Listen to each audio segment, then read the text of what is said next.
Est-ce que toi aussi on t'a déjà dit « Ah non mais c'est impossible de faire une combinaison ultra moulante et facilement ». Non ? Eh ben moi non plus. Mais c'est pas grave, j'avais juste besoin d'une phrase d'introduction pour cette nouvelle vidéo parce que dans cette vidéo, on va parler création de combinaisons ultra moulantes style Totally Spies ou Catwoman. Allez, c'est parti.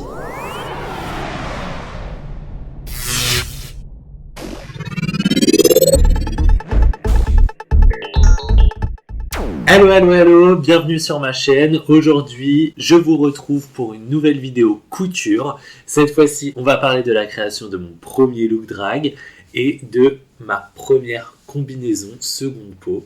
J'ai réussi à créer cette combinaison grâce à mon amie Amélie, que vous pouvez retrouver sur YouTube sous le nom Fibre Inconnue. Elle donne des super conseils couture, tufting, elle est très créative et très douée. Donc je vous invite à la suivre si vous voulez de très bons conseils couture. Moi aujourd'hui je vais vous donner les conseils qu'elle m'a déjà donnés et qui m'ont permis de réaliser ma première combinaison. Est-ce que ça vous dit ? Alors c'est parti. Sur cette chaîne tu pourras retrouver des vidéos de coiffure, de maquillage, de crafting, mais également de couture et aujourd'hui c'est le cas parce que je te fais cette vidéo pour te dire comment j'ai réussi à créer ma combinaison moulante de mon premier look drag que tu vois juste ici. Allez, c'est parti. Première chose, on va faire la liste du matériel nécessaire. Pour créer cette combinaison, vous aurez besoin d'un crayon de papier avec une gomme. Vous pouvez utiliser un critérium. Vous aurez besoin de papier. Moi, c'est un rouleau de papier que j'avais ici, donc c'est du papier craft. Sinon, vous pouvez utiliser du papier à patronage ou n'importe quel papier qui sera assez grand, donc qui doit faire la taille de votre corps au minimum. Vous aurez également besoin de règles et de perroquets, donc ça c'est du matériel de couture que j'ai acheté sur Amazon pour vraiment pas cher, il y avait tout un kit. Là j'ai pas retrouvé le vrai perroquet, donc j'ai utilisé cela et ça marche très bien aussi. Et une règle basique, le mieux c'est qu'elle soit transparente et celle-ci est très pratique aussi parce qu'elle fait 1 cm de large. Donc très facile pour faire les valeurs de couture. Une paire de ciseaux pour découper le papier et une paire de ciseaux pour découper le tissu. Des petites épingles. Essayez de favoriser les épingles avec des petites têtes plutôt que les grosses têtes parce que les grosses têtes risquent de déformer le papier et le tissu et du coup de ne pas vous permettre de couper le tissu bien droit comme il le faut. Il vous faudra également un mètre. Et également d'un très bon ami qui saura faire les choses avec attention à vos côtés. Pas pour toutes les parties, mais pour certaines parties, c'est indispensable d'être avec quelqu'un parce que vous ne pourrez pas le faire tout seul, notamment pour la première partie qui requiert un mètre ruban, puisque vous allez devoir mesurer le dessous de votre bras, donc de l'aisselle jusqu'au poignet, et également l'intérieur de votre jambe, donc du pubis, je dirais, enfin de la partie la plus inférieure de votre jambe, jusqu'à la cheville. Vous devez le mesurer pour les reporter sur votre patron. Partie hyper importante, vous aurez également besoin de tissu. Donc ça c'est juste une chute du tissu que j'ai utilisé. Moi j'ai eu de la chance parce que ce tissu, je l'ai trouvé à la réserve des arts pour pas cher et c'est un tissu hyper qualitatif. Il est plutôt épais, il est hyper extensible, donc c'est très bien. Il s'effiloche pas du tout. C'est ce qu'on appelle du lycra. Un lycra blanc et un petit peu brillant, c'est exactement ce dont j'avais besoin. Donc j'ai eu vraiment beaucoup de chance. Tout ça pour dire que la matière c'est très important. Si vous avez une bonne matière, ça va vraiment vous permettre d'avoir un rendu final qui sera bien meilleur que une mauvaise matière, ce qui est très logique. La matière m'a vraiment galbé et a caché tous les défauts qu'il pourrait y avoir sur mon corps, même s'il n'y en a pas beaucoup. Bien sûr, avant de commencer, il faudra toujours laver et repasser votre matière. Ça, c'est très important pour tout projet couture et je remercie d'ailleurs Amélie de me l'avoir rappelé parce qu'il faut absolument laver et repasser vos tissus avant de commencer à les couper et à les coudre. D'accord ? Donc, on peut commencer. Petite note, toutes les vidéos que vous allez voir sont des reproductions du jour où j'ai vraiment fait le patron de ma combinaison. Parce que du coup, je n'ai pas tout filmé, bien évidemment, parce que je suis teubé. Donc, j'ai reproduit à peu près ce qui s'est passé ce jour-là pour vous expliquer ce qu'on va faire, quoi. Première chose, pour réussir à faire une combinaison facilement, il vous faudra des modèles. C'est-à-dire que le t-shirt que je porte aujourd'hui, c'est un t-shirt très moulant et très élastique. J'ai également un legging qui est très moulant et élastique à peu près de la même façon que mon t-shirt. Ils ont à peu près le même pouvoir élastique que le tissu que j'avais sélectionné pour faire la combinaison. Donc, je les ai utilisés comme modèle pour créer ma combinaison. Attention, bien évidemment, à bien sélectionner des produits qui ont à peu près le même pouvoir élastique que le tissu final. Comme vous pouvez le voir, j'ai deux leggings. Il y en a un qui garde une forme, l'autre qui est vraiment comme un collant. Celui qui est comme un collant, je ne peux pas l'utiliser comme un modèle puisque il est beaucoup trop élastique et en fait ça sert à rien de reproduire ce modèle là puisque sur ma matière ça va pas du tout fitter de la même façon. Deuxième conseil, les vêtements que vous allez utiliser comme modèle, portez-les avant de faire le modèle. Sur les matières élastiques, si le vêtement sort juste de la machine à laver, il va avoir tendance à être rétréci ou avoir repris une forme normale. Sauf que quand vous le portez, automatiquement c'est élastique, il va se déformer un petit peu et conserver en quelque sorte la shape de votre corps. Donc du coup, quand vous allez l'utiliser en tant que modèle, vous aurez le modèle de votre corps beaucoup plus réaliste que celui qui a été créé de base sur le produit. Voilà, ça c'est mon petit conseil à moi. Maintenant vous le faites si vous en avez envie, si vous n'avez pas envie, voilà, chacun fait ce qu'il veut, ok.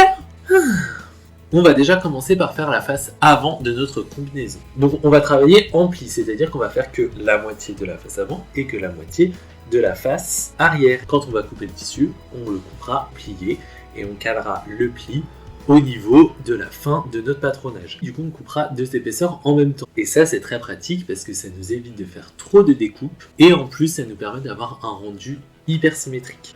Je ne sais pas si c'est très clair, mais vous comprendrez après. Maintenant qu'on a notre base, on va prendre notre papier, on le déroule et on va positionner notre haut et notre bas.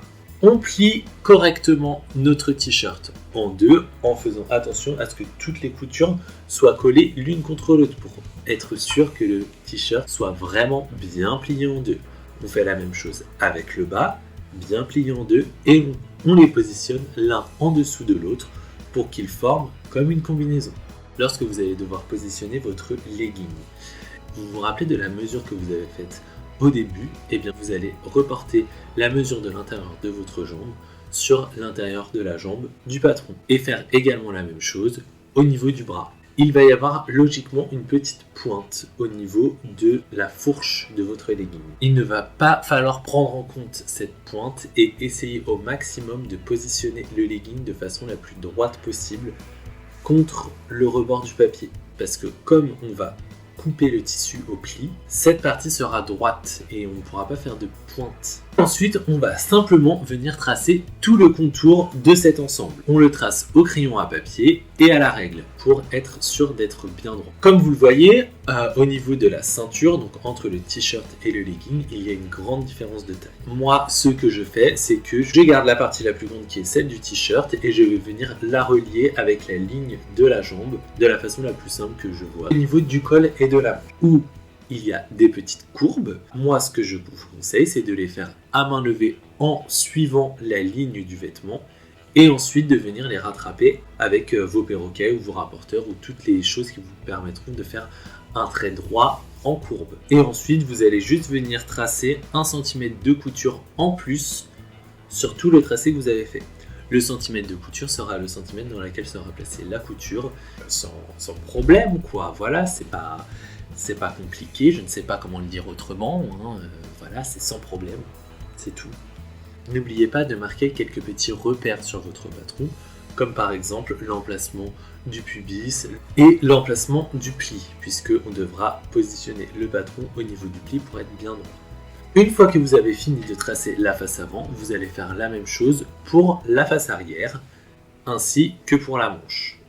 Pour faire la manche, petite astuce, tracez une ligne bien droite pour placer le pli et ensuite vous positionnez le pli au niveau du trait droit que vous avez fait et vous retracez l'entièreté de votre manche en n'oubliant pas toutes les valeurs de couture ainsi que les indications. Une fois que tout le patron est tracé, vous allez juste venir le découper Une fois que vous avez découpé votre patron, vous prenez votre tissu, vous posez le patron dessus, vous l'épinglez et vous coupez totalement votre tissu. D'ailleurs, pour la reconstitution, j'avais plus mon tissu, donc j'ai utilisé un vieux drap, donc c'est pas du tout la bonne taille, mais on s'en fiche, c'est juste pour la reconstitution et faire genre que je l'ai vraiment fait en vrai, alors que c'était juste un exemple. Pour ma part, j'ai voulu intégrer mes chaussures et mes mains dans la combinaison. Pour cela, j'ai rajouté des cercles de tissu après les manches et après les pieds pour pouvoir enrouler mes mains et mes pieds à l'intérieur. Une fois que vous avez coupé toutes les parties de votre patron, c'est très simple, il ne suffit plus qu'à les assembler. N'oubliez pas de garder une ouverture pour pouvoir mettre la combinaison. Ce sera également l'ouverture pour la fermeture. Moi, ma fermeture, je l'ai posée sur la couture, ici sur le côté. Je ne conseille pas vraiment de faire ça parce que, comme je l'ai dit dans une de mes autres vidéos, c'est pas du tout pratique à mettre. Quand on a déjà du maquillage, la combinaison frotte sur le maquillage, etc. etc. C'est pas pratique. Et surtout, j'ai dû garder un trou pour garder de l'élasticité et pouvoir quand même passer la combinaison. Donc c'est pas vraiment un bon plan. Je vous conseille plutôt de faire la fermeture à l'arrière, si vous le pouvez. Je ne vais pas vous raconter comment placer une fermeture invisible parce que je ne suis pas bien placé pour le faire. Toutes mes fermetures invisibles sont largement visibles. Okay. Une fois que vous aurez cousu toutes les parties de votre combinaison, tout cousu, vous pouvez passer une première fois la combinaison. Et c'est là que vous aurez besoin d'un ami à vos côtés, puisque l'ami va pouvoir, à l'aide de petites épingles, venir retravailler la combinaison. Vous prenez les excédents de tissu et placez une épingle pour avoir la forme finale souhaitée. Une fois que vous avez positionné toutes les épingles, vous allez tracer à la craie les endroits à reprendre.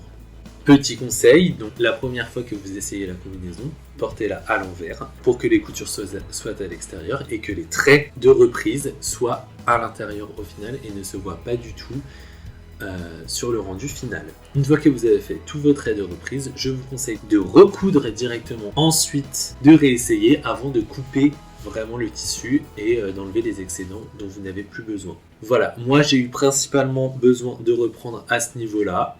Et également au niveau de la fourche, puisque la fourche n'était pas du tout jolie, logiquement, puisqu'on coupe toute une partie de la fourche initiale. Voili voilou, voili voilou, voili voilou, voili voilou, voili voilou, voili voilou. La dernière étape, lorsque vous avez reprisé toute votre combinaison, c'est de reporter ces reprises sur le patron. Donc c'est aussi simple que la façon dont vous l'avez fait la première fois. Vous allez plier votre combinaison en deux, la poser sur votre patron, retracer les contours de votre combinaison, ajouter le centimètre de couture et couper les excédents sur votre patron. Comme ça, votre patron sera vraiment correspondant avec la combinaison que vous avez et par conséquent sera beaucoup plus réutilisable pour vos prochaines combinaisons. Et là, tout est terminé. Vous pourrez facilement réutiliser ce patron pour faire d'autres projets. Moi, par exemple, je l'ai déjà réutilisé pour faire une deuxième combinaison qui n'est pas vraiment une combinaison mais plutôt un body et ça a très bien marché. Il suffit juste d'avoir un petit peu d'imagination et de jugeote pour pouvoir réutiliser ce patron qui va vous être utile dans beaucoup de choses, surtout si comme moi vous faites du drag.